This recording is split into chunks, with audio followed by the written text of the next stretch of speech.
Let's mic CM साहब।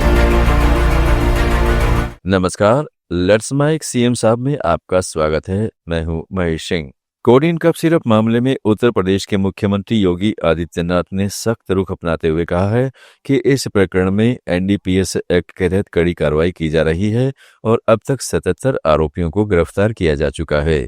मुख्यमंत्री ने आरोप लगाया कि इस मामले में शामिल विभोर राणा को लाइसेंस समाजवादी पार्टी के कार्यकाल में दिया गया था, जबकि एक आरोपी की पूर्व मुख्यमंत्री अखिलेश यादव के साथ तस्वीरें भी सामने आई है।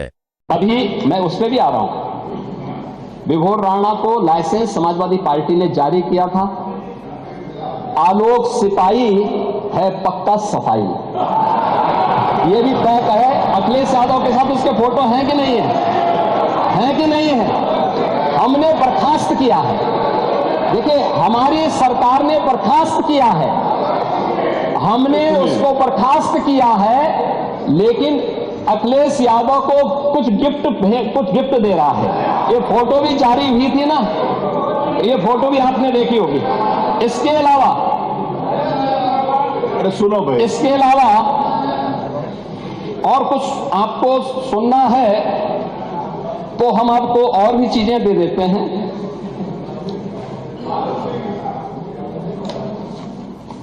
मान्यवर, ये प्रदेश के अंदर, देश के अंदर जो भी कार्रवाई हुई है, उत्तर प्रदेश पहला राज्य है जिसने इस इल्लीगल डाइवर्जन को हम लोगों ने एनडीपीएस के अंतर्गत लेकर के इस पे प्रभावी कार्रवाई की है और हमारी कार्रवाई वर्तमान में प्रचलित है। हमने पहले भी कहा 77 अभियुक्तों को हम अब तक गिरफ्तार कर चुके हैं। कोई भी बचने नहीं पाएगा। जो भी अपराधी होगा, ये तो मैं जानता हूं आपकी पीड़ा को, क्योंकि जब सरकार की कार्रवाई अपने अंतिम उस तक जाएगी तो आप में से बहुत सारे लोग फतिया पढ़ने के लिए जाएंगे वहां। तो आपको फतिया पढ़ने की लायक भी हम नहीं छोड़ेंगे, तब तक ऐसी कार्रवाई हम कर देंगे। इसके लिए महोदय, हम लोगों ने एक एसआईटी गठित की है। प्रदेश के आईजी कानून, लॉ एंड ऑर्डर की अध्यक्षता में एक एसआईटी गठित की है, जिसमें यूपी पुलिस और एफएसडीए के अधिकारी भी शामिल हैं पूरे प्रदेश भर में।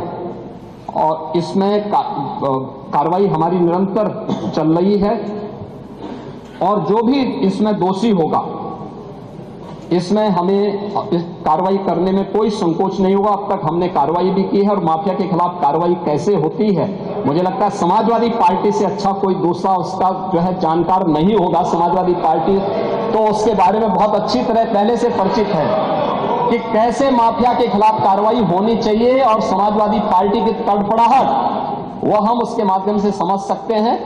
और मैं सदन को उत्तराखंड के मुख्यमंत्री पुष्कर सिंह धामी जनता के द्वार पहल के तहत अल्मोड़ा पहुंचे, जहां बड़ी संख्या में लोगों ने उनका स्वागत किया। जन जन की सरकार, जन जन के द्वार और प्रशासन गांव की और थीम के तहत एक बहुउद्देशीय जनसंपर्क शिविर का आयोजन किया गया। रोड शो के दौरान बड़ी संख्या में लोगों ने मुख्यमंत्री पुष्कर सिंह धामी का स्वागत किया। पश्चिमी बंगाल की मुख्यमंत्री ममता बनर्जी ने चुनावी राज्य असम में अब तक स्पेशल इंटेंसिव रिवीजन एसआईआर न किए जाने को लेकर सवाल उठाए हैं।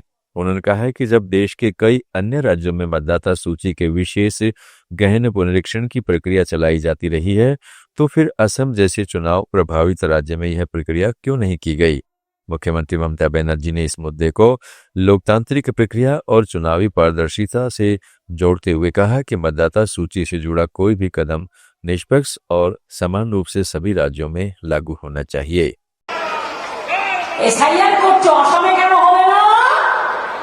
ইলেকশন বাউন্ড বলো বলো বন্ধু বলো, রোহিঙ্গা কটা খুঁজে পেলে বলো। বিহারেও বলেছিল খুশবু ইটিয়া, মণিপুরে কেন হলো না এসআইআর? নাগাল্যান্ডে কেন হলো না? মিজোরামে কেন হলো না? মেঘালয়ে কেন হলো আমি এখনো বলছি বাংলায় মতুয়া থেকে শুরু করে যারা আছেন কোনো ভয় পাবেন না। আমি সংখ্যালঘুদেরও বলছি সিদ্ধান্ত নিন। বিজেপি আপনাদের মধ্যে বিভাজন করার চেষ্টা করছে টাকা দিয়ে। আমি পরিষ্কার বলছি আপনারা নিজেরাও সংঘবদ্ধ হন। তপশিলি বন্ধুরা আমার সংঘবদ্ধ হন, আদিবাসীরা সংঘবদ্ধ হন, পাহাড় জঙ্গল সুন্দরবন সাধারণ মানুষ খেটে খাওয়া মানুষ সংঘবদ্ধ হন, জোট বাঁধুন, তৈরি হন। कर्नाटक के मुख्यमंत्री सिद्धरामैया ने साफ कर दिया है कि राज्य में लागू हेट स्पीच रोकथाम कानून के तहत केवल उन्हीं लोगों पर कार्रवाई होगी जो भड़काऊ बयान या नफरत फैलाने की भाषा का इस्तेमाल करेंगे। मुख्यमंत्री ने कहा कि जो लोग ऐसी भाषा का प्रयोग नहीं करते उनकी गिरफ्तारी का कोई सवाल ही नहीं उठता। उन्होंने यह भी स्पष्ट किया कि यह कानून किसी एक पार्टी के खिलाफ नहीं बल्कि सभी पर समान रूप से लागू होगा। ಈಗ ಯಾರು ಪ್ರಚೋದಿತ ಭಾಷಣ ಮಾಡ್ತಾರೆ ಅವ್ರು ಮಾತ್ರ ವಿರೋಧ ಮಾಡೋದು. ಈಗ ನೀನು ಇದೆಯಾ ಅಂತ ಇದ್ದೀವಿ, ನೀ ಪ್ರಚೋದನೆ ಭಾಷಣ ಮಾಡದೆ ಹೋದರೆ ನಿನ್ನ ಮೇಲೆ ಕ್ರಿಮಿನಲ್ ಕೇಸ್ ಹಾಕ್ತೀವಿ. ಯಾರು ಪ್ರಚೋದನೆ ಕೂಡಿರ್ತಕ್ಕಂಥ ಭಾಷಣ ಮಾಡ್ತಾರೆ ಅವರು ವಿರೋಧ ಮಾಡ್ತಾರೆ. BJP ಯಾಕೆ ಕುಂಬಳಕಾಯಿನ ಕಳ್ಳ ಅಂದರೆ ಹೆಗಲ್ ಮುಟ್ಟು ನೋಡ್ಕೊತೀರಿ? ನೀವು ಯಾಕ್ರಿ ಕುಂಬಳಕಾಯಿನ ಕಳ್ಳ ಅಂತಂದರೆ ಬೆನ್ನು ಮುಟ್ಟುಗಳದು ಹೆಗಲು ಮುಟ್ಟುಗಳದು ಯಾಕೆ ಮಾಡ್ತಾ ಇದ್ದಾರೆ? ಇದು ಎಲ್ರಿಗೂ ಅಪ್ಲೈ ಆಗುತ್ತೆ. ನಮ್ಮ ಪಾರ್ಟಿಯವ್ರಿಗೂ ಅಪ್ಲೈ ಆಗುತ್ತೆ, BJP ಅವ್ರಿಗೂ ಅಪ್ಲೈ ಆಗುತ್ತೆ, JDSನವ್ರಿಗೂ ಅಪ್ಲೈ ಆಗುತ್ತೆ, ಬೇರೆ ಪಾರ್ಟಿಯವ್ರಿಗೂ ಕಮ್ಯುನಿಸ್ಟ್ ಪಾರ್ಟಿಯವ್ರಿಗೂ ಅಪ್ಲೈ ಆಗುತ್ತೆ. ಸೊ ಅದರಿಂದ ನೀವು ಯಾಕೆ ಇದನ್ನು ವಿರೋಧ ಮಾಡ್ತೀರಿ? ಯಾಕಪ್ಪ ವಿರೋಧ ಮಾಡ್ತೀರಿ? ಏಟ್ ಸ್ಪೀಚ್ನಿಂದ ಶಾಂತಿ ನೆಲೆಸುತ್ತೆ ಸಮಾಜದಲ್ಲಿ?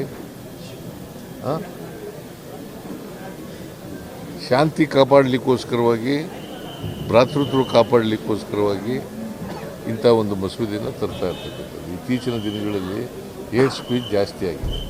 ಅದಕ್ಕೋಸ್ಕರ ಅದನ್ನು ನಿಷೇಧ ಮಾಡಲಿಕ್ಕೋಸ್ಕರವಾಗಿ ಇದನ್ನು ಮಾಡ್ತಾ ಇದ್ದಾರೆ.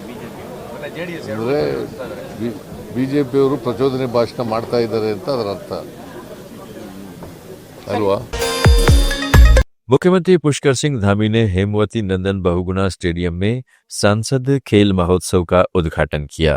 उन्होंने कहा कि प्रधानमंत्री से प्रेरित विकसित भारत के लिए फिट युवा थीम पर आयोजित यह आयोजन सिर्फ प्रतियोगिता नहीं बल्कि देश में खेल संस्कृति को बढ़ावा देने का अभियान है। मुख्यमंत्री ने कहा यह खेल महोत्सव ग्रामीण इलाकों की छुपी प्रतिभाओं को पहचानने और उन्हें राष्ट्रीय व अंतर्राष्ट्रीय स्तर तक पहुंचाने का मंच देगा। मुख्यमंत्री जी की प्रेरणा से फिट युवा फॉर विकसित भारत की थीम पर आयोजित हो रहा ये सांसद खेल महोत्सव केवल एक सामान्य खेल प्रतियोगिता नहीं है बल्कि देश में खेल संस्कृति को बढ़ावा देने का एक महाअभियान है जिसका आज यहाँ पर शुभारंभ हुआ है।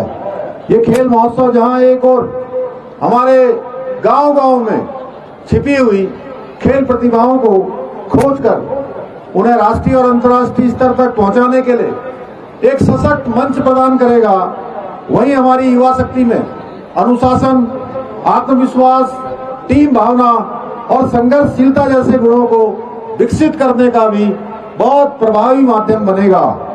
इसके साथ साथ ये युवाओं को स्वस्थ जीवन शैली अपनाने के लिए भी प्रेरित करते हुए उन्हें नशे जैसी कृतियों से दूर रखकर एक स्वस्थ, सशक्त और नशा मुक्त समाज के निर्माण की दिशा में भी बहुत महत्वपूर्ण भूमिका निभाएगा। यही नहीं, इस प्रतियोगिता के माध्यम से हमारे स्थानीय पारंपरिक और लोक खेलों को भी प्रोत्साहित किया जाएगा।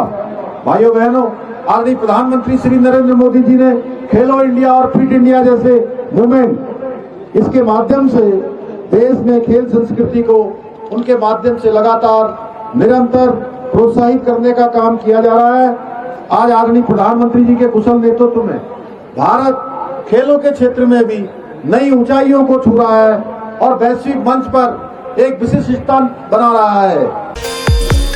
सीएम साहब में आज इतना ही। जुड़े रहिएगा लेट्स माइक के साथ।